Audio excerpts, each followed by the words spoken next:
Aujourd'hui, on va voir comment créer des niveaux sur Revit.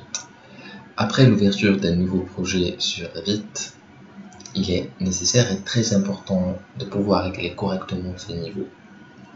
Pour cela, on devra obligatoirement passer en vue verticale, c'est-à-dire en coupe ou en façade. Pour ce faire, deux possibilités s'offrent à nous.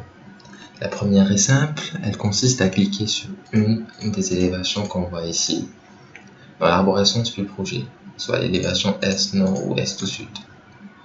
La deuxième possibilité, quant à elle, consiste à double-cliquer sur une des figures qu'on voit ici en plan, et plus précisément sur le bout de celle-ci.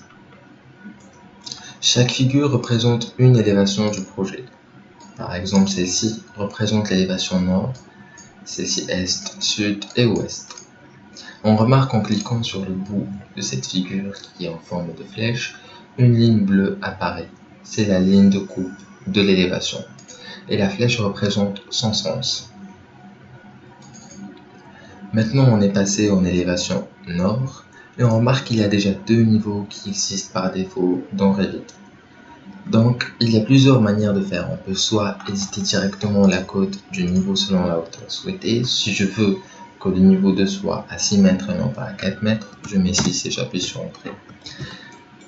La deuxième manière consiste à déplacer le niveau avec l'outil déplacer selon la hauteur qu'on souhaite. Si je veux qu'il soit à 6 mètres, je le fais monter de 2. Je mets 2 mètres et j'appuie sur Entrée.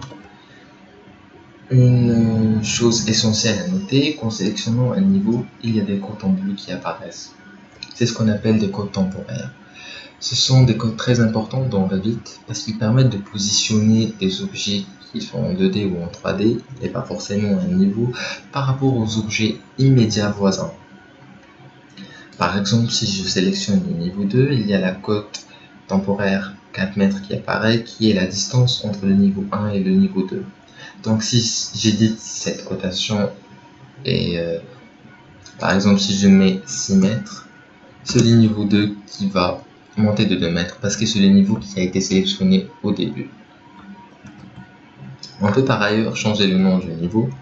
Si je veux que le niveau 1 soit appelé RDC, j'écris RDC, j'appuie sur Entrée.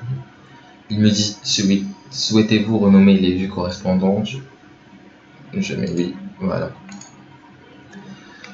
Maintenant, pour créer un nouveau niveau sur Revit, on va dans l'onglet architecture, on clique sur niveau.